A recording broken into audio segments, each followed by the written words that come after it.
Hey everyone, it's Armor Gaming. Welcome back to my channel and welcome to Monster Legends. I've always wanted to do a video like this, and I think from now on I just am going to do a video like this. I'm basically going to be reviewing all of the new monsters, all the new cosmics, my thoughts on them, whether they're good, not good, bad, or amazing. So we're essentially going to have like 4 different tiers. I don't know how it's going to go. I'm just going to kind of talk about each monster, my thoughts, what I like, dislike, and all that stuff. So we're going to start with the first monster, Katsuko. So this is the Season 5 Cosmic Monsters, who is the best so far.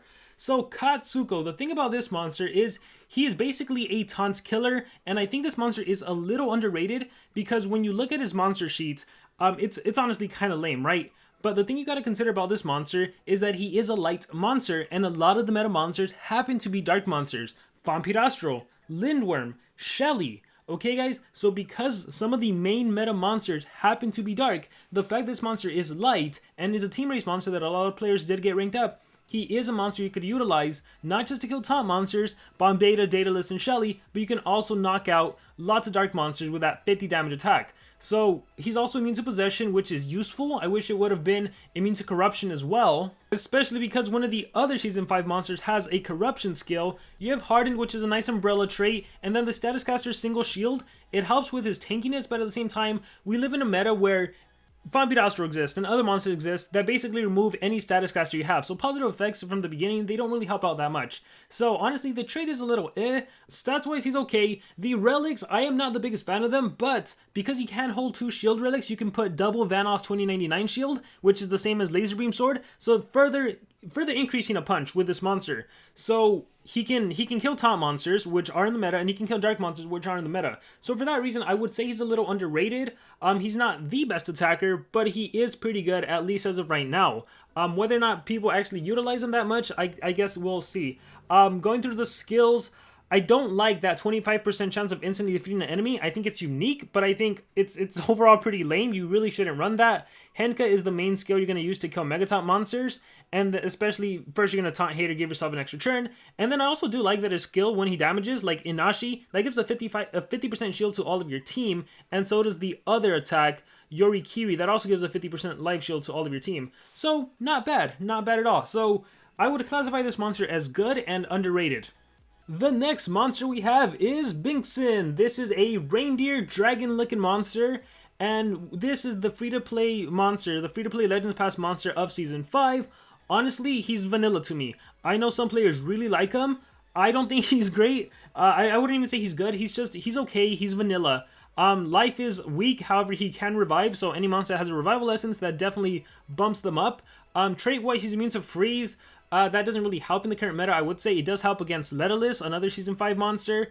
Immune to blind, I guess against Vampirastro has total blind, has blind, but whatever. And again, the self-precision status caster, at the start at least you don't miss an attack, but by the time this monster gets to turn in, it'll probably be removed, you know, unless you have a monster to protect it and everything. Going through the skills, we have a 35-0 cooldown, True Vision damage boost. I don't like self skills that don't do much, like protect you or give you an extra turn. Heavy fire damage, nature weakness, poison, sunburn. The only reason you apply nature weakness for this specific monster is that then the poison would deal a little extra damage, so it's a nice damaging skill with 2 dots. Precision, extra turn, that could help, you know, especially if you were to get dazed.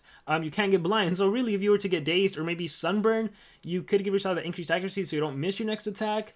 Let's see, moderate fire damage, it is a 40 damage fire-based AoE, so that's nice. And then we do have a 60 damage, which ignites and sunburn, so that's your strongest skill.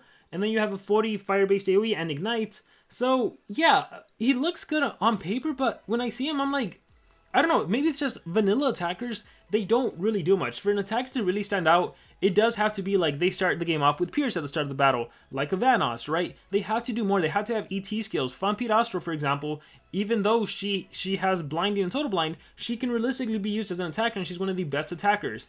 So, I understand why a lot of players like this monster, but to me, I'd say he's okay. He's not good, he's not great, he's not amazing, he's just okay.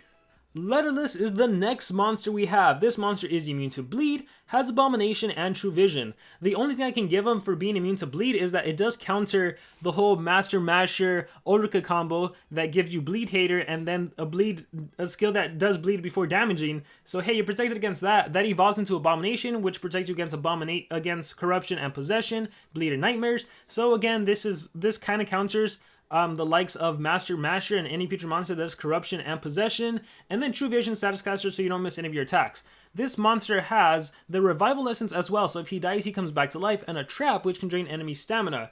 And skills wise, let's see, what does this monster do? He has a Death Countdown skill that's honestly not really used. I will say maybe Death Countdown against like a Fampi Astral could help you out, right? Because she doesn't have a self-cleansing skill, so if she doesn't have a teammate, you know, she's pretty much done for. She can't use all her ET skills. This monster freezes, so it's unique because we don't have a lot of monsters that can freeze.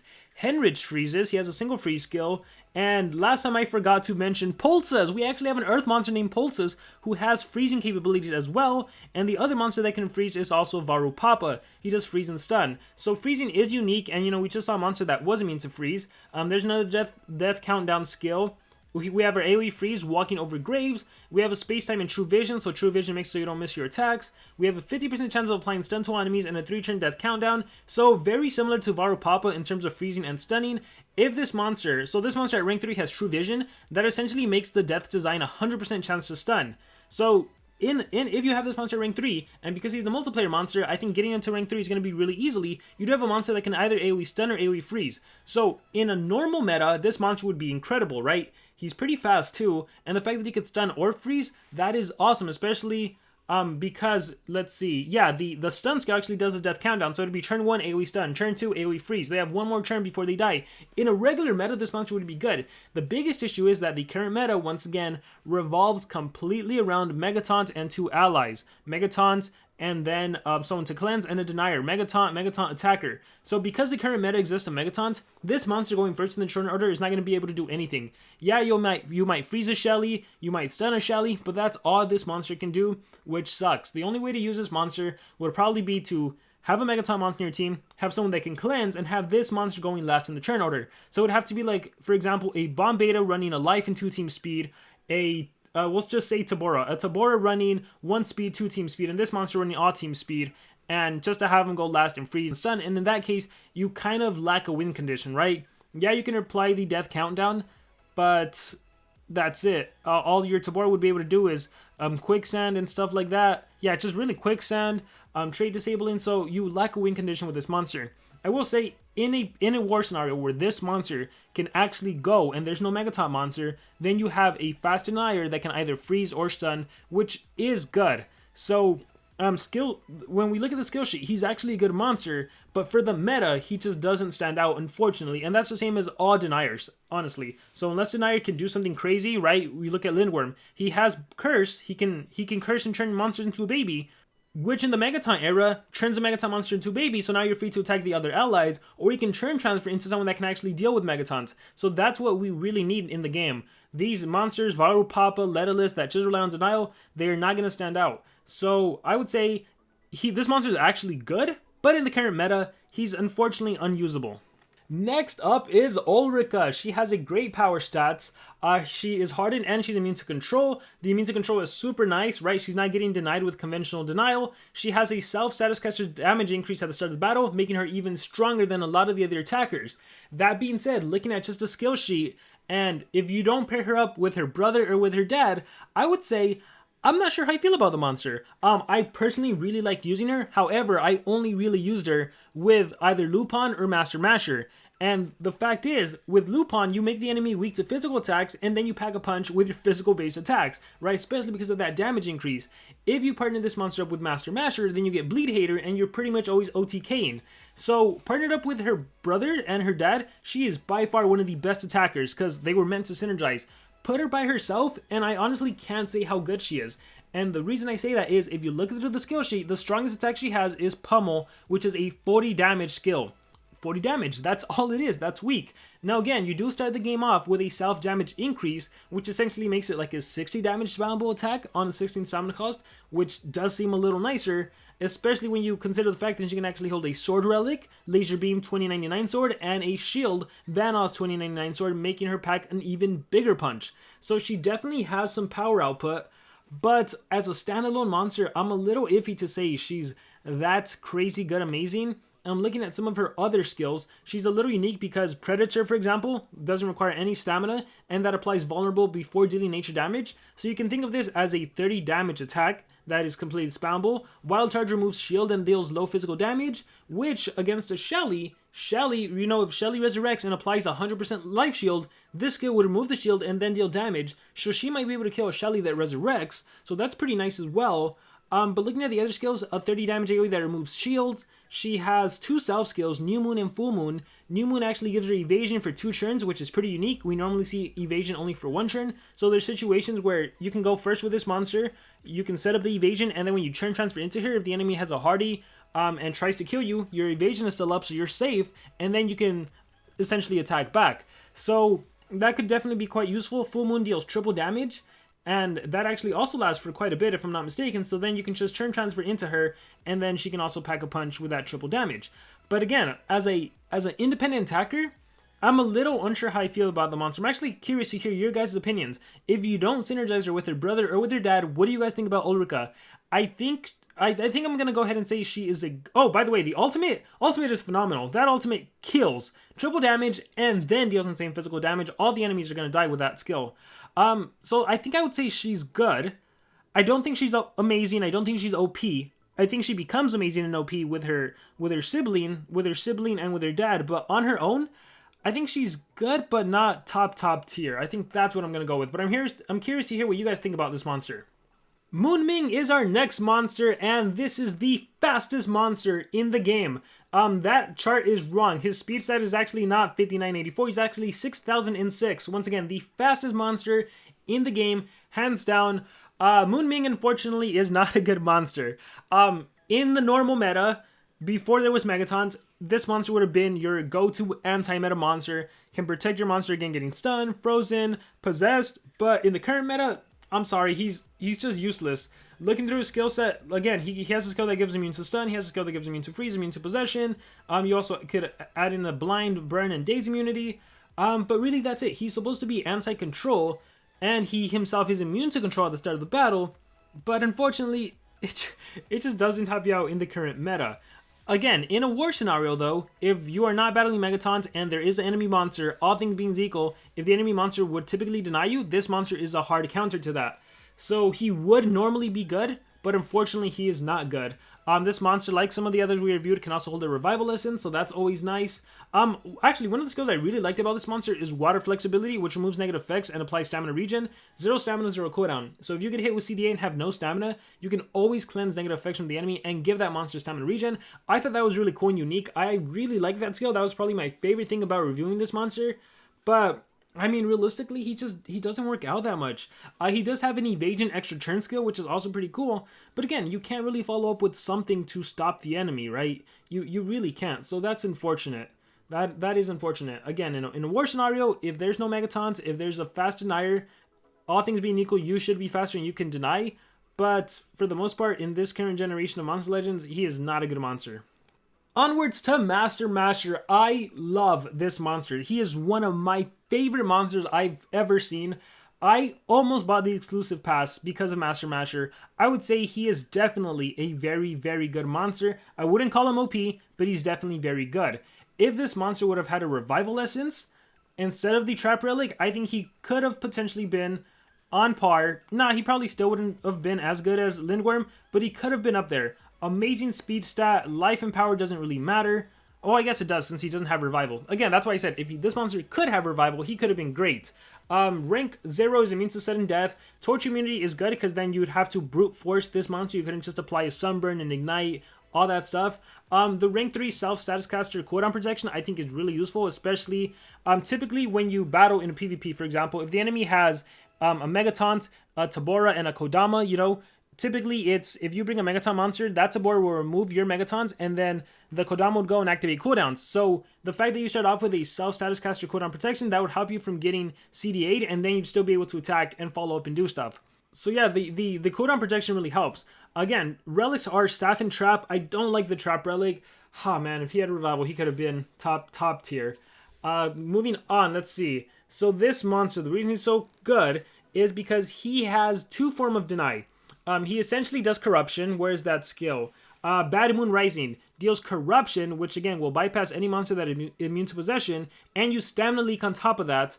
Also, if you have an Oblation Staff or a Pump Seed Staff, you can actually utilize that with Bad Moon Rising, because now the enemies lost stamina from your relic triggering, and when they attack their own team, they lose more stamina, and the Stamina Leak also drains stamina. And then if you look at Moonstruck, that actually removes 50% of stamina from all enemies. So you can essentially deny them for 2 turns. One of them they're corrupted, and the other one they just have no stamina. On top of that, this monster can also apply Curse, which is another way to remove HP and stamina. This monster, more importantly, has that last skill, which gives an extra turn. It's a turn transfer skill. It applies Bleed here to your whole team, but the important thing is that it is a turn transfer skill. So even if you don't need the Bleed Hater, it's just a turn transfer skill. Again, Lindworm, just turn transfer to whoever you want to. It's great. It's really great. So he can turn transfer, he can curse, he can stamina drain, he can hold the staff relic, which is always good because Kenny of Atlantis or draining enemy stamina. Also, Dog Shoulders applies Taunt Hater and Bleed Hater. So in a team, if you have Bomb Beta, Master Masher, and an attacker, especially like a Vanoss 2099, if all he does is Taunt Hater, your Vanoss 2099, or maybe Rolsulka, since they both have Pierce, is going to be able to probably still OTK the enemy Megataunt monster, while also attacking the allies, right? Because Pierce bypasses the Megataunts, but thanks to the Taunt Hater, you would still deal triple damage against the top monster and still attack the allies. So that's awesome. I really, really love this monster. I think he's great. His ultimate also disables trait, removes positive effects, applies a damage boost to the enemies and Mega Corrupts them, so they're going to be possessed for 2 turns. Also a really fantastic ult, especially because it traits disables and removes positive effects.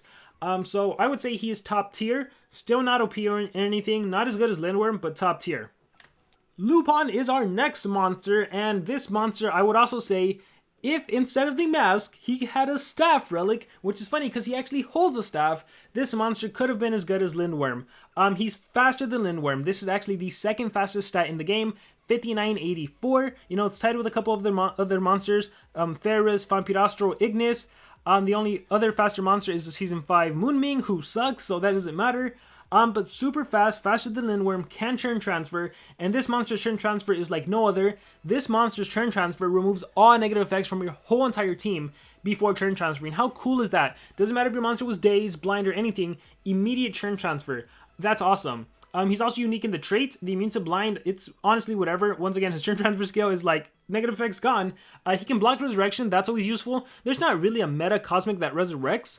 Yeah, I can't really think of anyone. When I think of resurrection, I still think of Lonrad.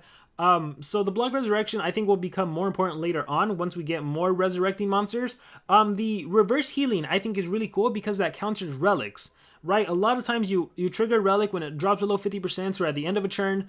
Relics would normally heal. With the Status Caster, they're gonna lose HP. What I will say is, if there's a Megataunt monster, obviously that Megataunt monster is gonna absorb the area of reverse healing, so you could only really target that monster. But yeah, what makes this monster incredible is that super fast speed stat, and the fact that you can turn transfer. He has a revival essence, but the mask is really not the best in my personal opinion. It's like, if him and the dad could trade, I'd be okay with that. If this monster can give the mask to his dad, and I can take the staff, that'd be awesome. He obviously works really well with Ulrika. That's where we see that physical weakness extra turn skill. I will say, even if you don't have a monster that has physical based attacks, the extra turn skill, the self extra turn skill, even though it costs 36 stamina, you know, that can just help you utilize another skill from your skill set. So it's not necessarily a skill that you only run if you have a monster with physical based attacks. So yeah, he has a self extra turn skill, a turn transfer skill. He can also heal your team by 50%, but the downside is you heal the enemy by 25%. So if they have reverse healing, that's good. If they don't have reverse healing, you're just healing the enemy, which is dumb. I do like that this monster can also remove positive effects. Which one is it? Churn It on itself. Deals low special damage, applies reverse healing to all enemies, and removes positive effects from all enemies. I like this because it removes all positive effects from the enemies. I've actually used, when I was testing this monster, I've actually used this just to single remove. And I think he has another skill too. Bad Joke removes positive effects from one enemy, applies double healing. Oh, so what I've actually done is I would use Bad Joke to remove Megataunt, and then I do my stuff. So you don't always have to turn transfer if you don't want to. You can just single remove Megataunt and go from there, and then follow up with a team reverse healing, also cleansing the positive effects. So, you know, they have Pierce, they have whatever they have, it's gone. So I like this monster a lot. Again, not as good as Lindworm. He's missing the staff. The staff would have made him a lot better. would he have been as good as Lindworm if he had a staff? I don't know. I think Lindworm is just so unique because he has single CDA, he can turn you into a baby, he curses when he turns you into a baby, so that's a lack of stamina already. So by the time you get a turn, you're minus 30% stamina, so every monster has to get compared with Lindworm. I will say though, once again, he is faster than Lindworm, so all things being equal, this monster would go first. So if you're still using legendary monsters, Lupin could take the place of Lindworm, especially if you didn't pick one up. He's a replacement. You can turn transfer into your Madam Fusion, your Thalassa, your OP legendaries, and make them go wild. So I would say 100% top tier monster. Lupin and Master Masher are both top tier, 100%.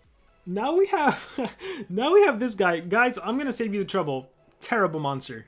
Clements is next, and honestly, I also don't like this monster. Yeah, him and Axel, I really don't like.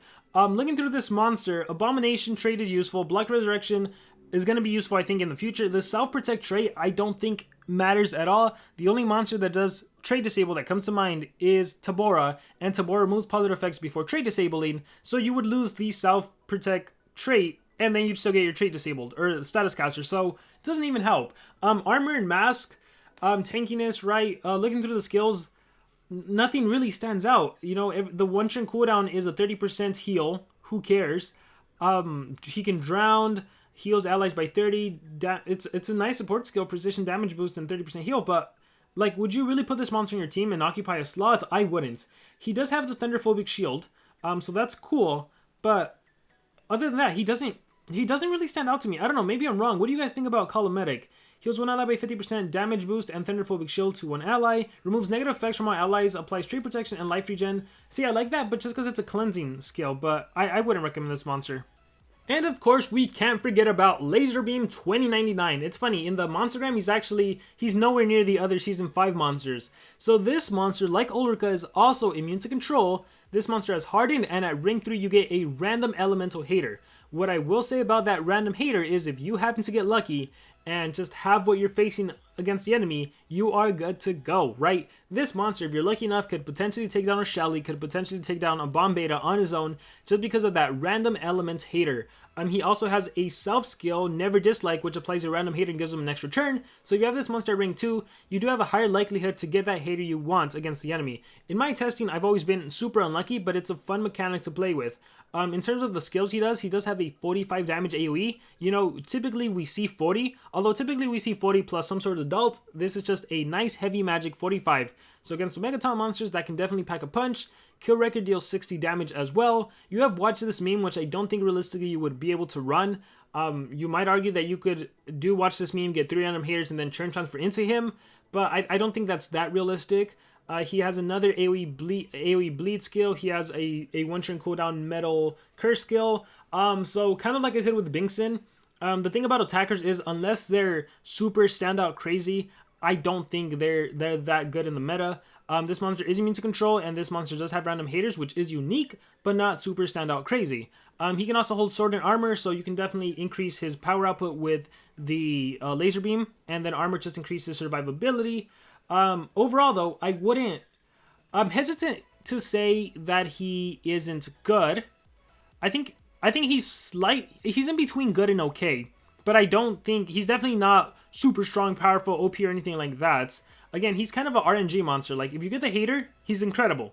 If you don't get the hater, well, then you can't do much. But this is what I mean. Like, compared to, like, Ulrika, if you look at Ulrika's monster sheets, I'd rather get this monster. This monster actually has a 60 damage attack on his own and a 45 damage AoE, and the chance to random hater and get triple damage against the enemy.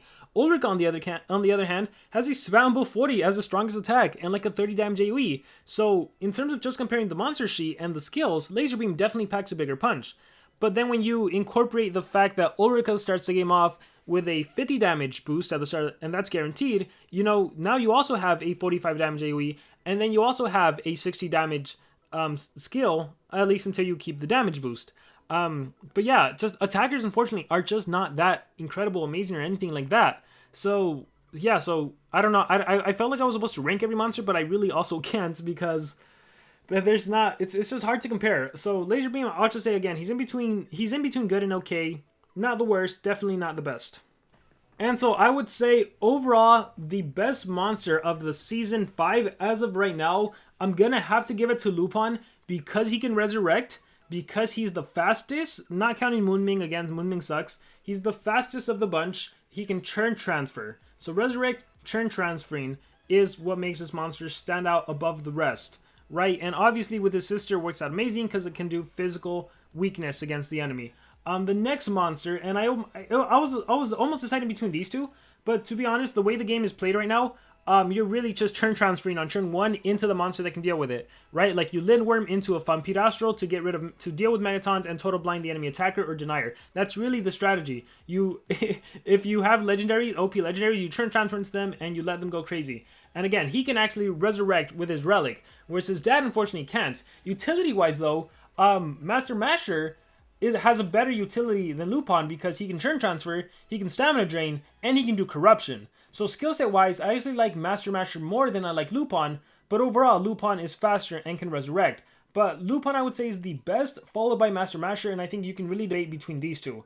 After these, I don't think any of the other monsters really are that crazy or stand out. Again, I know a lot of people like Binxin. I don't think he's that great. I think he's just a vanilla attacker. Letterless has the potential to be good, but just not in the meta with Megatons.